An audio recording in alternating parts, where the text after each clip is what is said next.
Bonjour, bienvenue sur Mise en forme en direct avec Karen et Daniel. La semaine passée, on a parlé des filtres alimentaires, la semaine précédente aussi. On continue dans le fond le titre dans le fond du livre. Hein. On parle de perte de poids, c'est le but, notre premier objectif. Donc aujourd'hui, on va parler encore d'alimentation.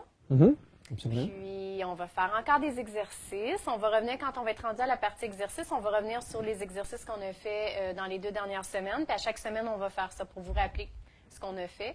Et puis, on en ajoute à chaque semaine. Donc, vous pouvez continuer. Dans le fond, ça élargit votre éventail d'exercices à faire à la maison. N'hésitez pas, si vous avez des commentaires, des questions, des recommandations à nous faire. Vous pouvez nous écrire sur Mise en forme en direct. En dessous de l'écran, il y a une petite enveloppe. Donc, vous cliquez sur l'enveloppe. Dan et moi, ça va nous faire plaisir. On va répondre à tous les messages qu'on va recevoir, toutes les questions. Il y a des sujets que vous voulez qu'on touche, ça va nous faire plaisir de l'aborder, de le rentrer dans le fond dans notre plan d'action. Et puis, c'est ça. N'hésitez pas, en ligne présentement, ceux qui l'écoutent en direct, vous pouvez chatter avec nous. Si vous avez des questions, notre technicien, le charmant François, va se faire un plaisir de nous transmettre les questions, les commentaires, puis on pourra répondre en direct. Donc, c'est ça. Écoute, Dan, aujourd'hui, on a parlé des sucres. Filtre numéro 1. Oui, filtre numéro 1. On a parlé du filtre numéro 2. Non, numéro 3, les liquides. Ah oui, numéro 3. Les liquides. Oui. Fait qu'on pourrait parler un peu des autres filtres alimentaires. C'est sûr que dans une émission comme ça, on ne rentre pas aussi en détail que la personne, ou côté information que la personne peut avoir dans le livre, là, parce que là, on a de l'information à transmettre. Ah non, c'est sûr. Mais on peut regarder les autres filtres alimentaires que les gens peuvent mettre en action pour analyser la nourriture, pour voir si c'est bon ou non en fonction de l'objectif. Donc, aujourd'hui, on commence par quoi? Bien, si on tombe toujours dans les filtres, filtre numéro 2, ça consiste de manger des choses qui sont fortes en volume.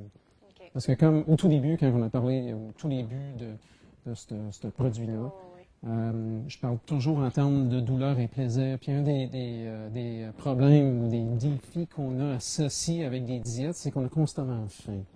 Fait que c'est pas plaisant dans ce temps-là. Alors, j'ai dit, ben, comment est-ce qu'on peut faire pour que la personne soit pas en douleur lors d'une phase de perte de graisse ou découpage, peu importe. Alors, en voulant dire, il ne faut pas être en douleur quand on est en diète, parce que si on est en douleur, c'est pas le fun, puis on ne reste pas avec le projet à long terme. Non. Alors, une des affaires que je voulais faire avec la personne, c'est de lui coacher sur l'idée de manger des choses qui sont fortes en volume. Pourquoi qui sont fortes en volume, les choses ou les aliments? Parce que ça prend de la place. Quand ça prend de la place, la personne n'a pas faim. Fait que si elle n'a pas faim, elle est moins tentée par des choses qu'elle ne devrait pas manger, puis elle a moins faim lors de son projet. Puis faire en volume, ça revient à dire aussi, tu sais, la semaine passée, on a parlé des liquides. Oui. Donc, le liquide n'était pas fort en volume, on a faim rapidement. Donc, voilà pourquoi Dan disait dans un cas de perte de poids, il fallait réduire. Bien, toi, tu disais quasiment pas éliminer, mais... Presque. Presque. Vous buvez pas. Il y a quand même des exceptions. Si on revient un peu là, où est-ce que j'ai tendance de vraiment mettre de l'accent ces temps-ci, c'est parce que c'est vraiment le problème de notre système alimentaire en ce moment, c'est sur le sucre. On mange beaucoup de sucre. Ouais. Fait que c'est pour ça que c'est filtre numéro 1. C'est ça. Fait que le deuxième, c'était les calories liquides. Parce que ça prend pas de place dans l'estomac, ça reste pas là longtemps, on n'a pas une chance d'augmenter le métabolisme, on a faim quelques minutes plus tard, fait qu'il n'y a pas vraiment d'avantage associé avec les calories liquides.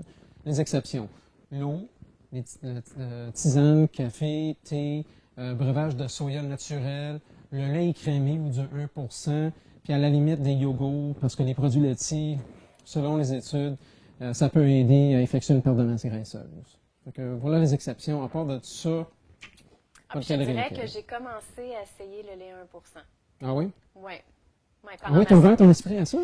J'ai ouvert mon esprit. Je suis très ouverte au changement, tu sais. Oui, voilà. Oui. Cool. Donc, je me suis dit, bon, il y a quelques années, je détestais ça, mais là, je me suis dit, go, Karen, t'es capable, essaie. Donc, j'ai essayé pendant une semaine. Et puis, pour me rendre compte que, à l'époque, je pense que je détestais ça. Finalement, j'ai pas trouvé, je ne sais pas si j'ai évolué en tant que personne, ou bien je le voulais vraiment, je voulais que ça fonctionne, mais j'ai pas trouvé qu'il y avait un gros changement. OK, je suis pas prête à passer à l'autre, par contre. Mais c'est l'étape entre, mettons, le 2% et l'écrémé. C'est ça, c'est ça. Fait que là, j'ai comme trouvé un juste milieu, ça va. Cool. Ouais. Excellent. Puis là, juste une petite parenthèse avant qu'on continue. Je ne sais pas si vous avez remarqué qu'aujourd'hui, pour les gens qui sont au Québec, je sais qu'il y a des gens qui nous écoutent en France. En France, je ne sais pas quelle température il fait aujourd'hui, mais au Québec, je n'utiliserai pas le terme que j'utiliserai pour décrire la température aujourd'hui. Donc, comme il neige, plus ça s'est transformé en pluie verglaçante, on a choisi, Dan et moi, un décor de plage, tu sais, pour vous relaxer. Puis nous autres, ça nous a... Bien, c'est sûr que je reviens du Costa Rica, donc... Moi, non.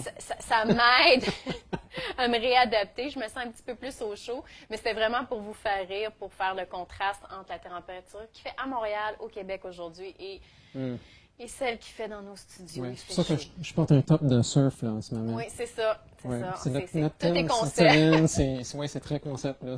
Notre thème, c'est tropical cette semaine. Fait qu'il fait chaud un petit peu ici. Là. Moi, j'attends mon mojito. Puis... Ah oui? Calories liquides, arrête. Ah non, c'est vrai, c'est du liquide. Donc, on continue. Fait que l'effort en volume, parce qu'on ne peut pas avoir faim. Alors, un exemple de quelque chose qui peut prendre la place. Puis, c'est quelque chose que les gens ont tendance à faire en temps normal, quand ils veulent couper des calories, on dirait que c'est automatique. On tombe beaucoup dans les salades. C'est logique, en quelque part, parce qu'une salade, là, ça prend énormément de place dans l'estomac. C'est très fibreux, hein, fait que ça reste là longtemps. Puis, on a un petit peu moins faim avec un scénario comme ça. Fait que bravo pour la salade. Là, les gens peuvent la manger en quantité industrielle. Mais c'est ce qu'ils mettent sur la salade qui n'est pas bon. Oui, effectivement. Les vinaigrettes commerciales. Si j'irais avec une vinaigrette maison, ça serait de l'huile d'olive, du vinaigre de vin rouge, moutarde, un petit peu d'assaisonnement. Puis bang, on est en business. C'est très bon. Fait que les salades. Puis qu'est-ce qui arrive avec les salades puis les légumes, surtout, c'est que ils ont beaucoup d'eau, hein. C'est fort en teneur d'eau. Fait que ça prend beaucoup de place. C'est pas très fort en calories. Puis le bonus qu'on a, c'est que pour digérer un repas comme ça, souvent le corps doit dépenser énormément de calories. Des fois plus que qu'est-ce que l'aliment peut nous donner en termes de valeur calorique. Okay. Fait qu'on est comme en diète, mais on n'est pas en diète. On coupe les calories, mais on n'a pas faim, puis on n'est pas, on sent pas en manque. C'est pour ça que j'encourage les gens de manger des choses qui prennent beaucoup de place dans l'estomac. On peut pas juste manger de la salade quand même. Mais là, on n'est pas des lapins, là. C'est ça, il faut ajouter d'autres éléments dans le décor. Mais ça touche aux autres fils. Okay? Fait que c'est ça. Des choses fort en volume qui vont prendre la place. C'est un gruau. Du gruau, c'est formidable. C'est vraiment le repas préféré des culturistes lors d'une phase de découpage. Puis on sait que ce sont les meilleures personnes sur la planète quand on parle de maximiser la perte de masse graisseuse. Ça fait partie de leur repas. Pourquoi? Parce que ça prend de la place, ça reste là longtemps, c'est fibreux, ça nous donne plein de nutriments aussi, des hydrates de carbone. Mais le gros plus pour moi, c'est que ça prend de la place. Ça, c'est l'avantage. C'est ça que je conseille aux gens de manger des choses fort en volume. On élimine le sucre, on récapitule. On élimine le sucre, on élimine ou en tout cas on réduit de beaucoup le liquide et on s'enligne pour consommer des aliments lourds. Bien, fort en volume. Fort en volume. Moi, je dis lourd, mais bon, fort en volume. Donc, quatrième. Bien, fit numéro 4, on parle fit numéro 4, c'est par rapport aux calories. Rendu à ce point-là, c'est de trouver ou d'éliminer les aliments qui ont beaucoup de calories en petite quantité. Là. Je veux dire, c'est très dense en valeur calorique. L'exemple parfait, ce serait une date. OK? Une date, c'est très fort en sucre, c'est très concentré, c'est comme un petit bonbon, puis on peut en manger beaucoup. Puis encore mieux que ça, les petits raisins secs. OK, bon, une petite boîte rouge, là. Une petite boîte rouge là, de raisins. La compagnie dit que ça représente vraiment la grappe au complet, mais desséchée, en petite boîte. La petite boîte représente la grappe au complet. Ou pas loin. Fait que quand on mange une petite... on peut manger plus qu'une petite boîte. Hein? Fait que dans ce temps-là, on est en train de consommer les calories en forme très concentrée. Là. Les petits raisins secs, c'est comme des petits bonbons. Là. Okay? Du sucre très concentré, ça prend pas beaucoup de place. Fait qu'on peut en manger plusieurs. Mais quand est-ce qu'on va manger la grappe au complet là? La grappe hydratée? Jamais. Fait que c'est un bon exemple de manger fort en volume et faible en calories. Fait que le volume, le fil de volume numéro 2 et calories numéro 4, les deux vont ensemble en quelque part. Parce que si on a manqué l'aliment par rapport à fit numéro 2, on risque de le pogner rendu à fit numéro 4.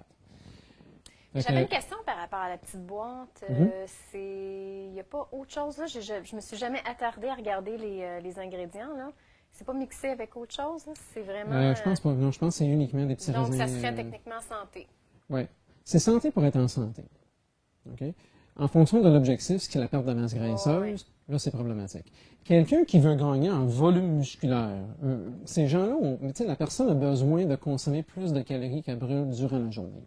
Alors, dans ce temps-là, les raisins secs comme ça peuvent rentrer en ligne de compte absolument. Okay? Les fruits desséchés, il n'y a pas de problème, on encourage la consommation.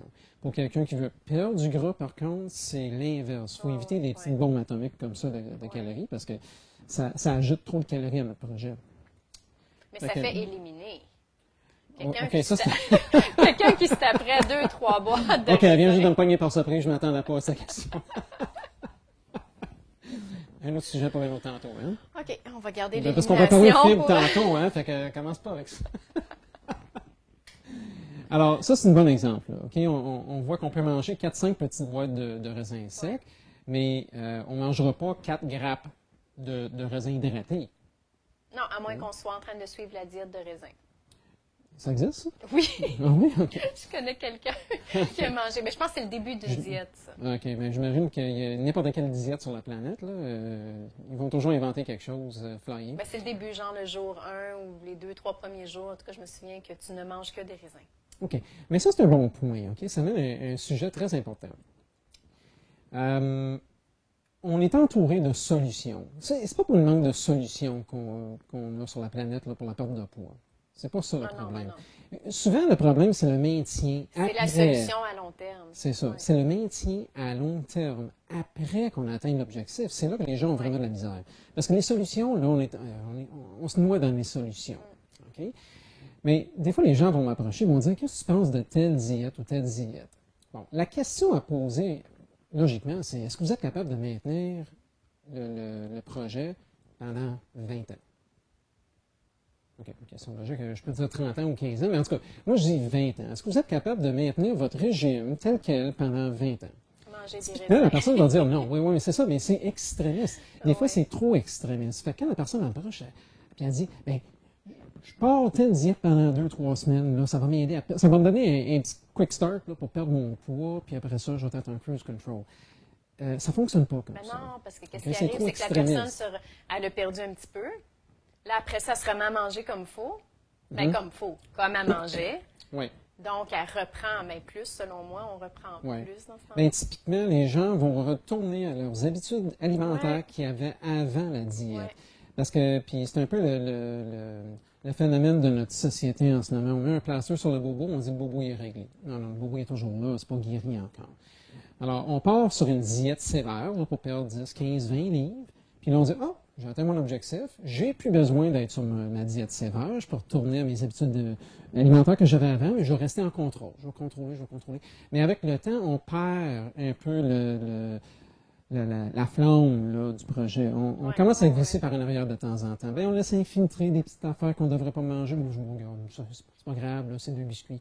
Ou un sac de chips de temps en temps, des affaires comme ça. Mais avec le temps, les gens retournent à leurs habitudes alimentaires. Bon, pas tout le monde, OK? Parce que je ne peux pas être catégorique avec mes commentaires, parce qu'il y en a qui sont capables d'atteindre et maintenir à long terme. Mais c'est parce qu'ils maintiennent aussi les changements dans leurs habitudes. C'est ça, c'est que pendant qu'ils ont fait la diète, ils ont peut-être réappris à s'alimenter. Voilà. C'est ça, à manger. Donc, ils ont changé des habitudes alimentaires. Puis en bout de ligne, là, tu peux le maintenir. Ou ils ont peut-être ajouté l'exercice aussi. Oui, bien c'est ça. Ils vont changer des habitudes sur plusieurs niveaux. C'est ça. Mais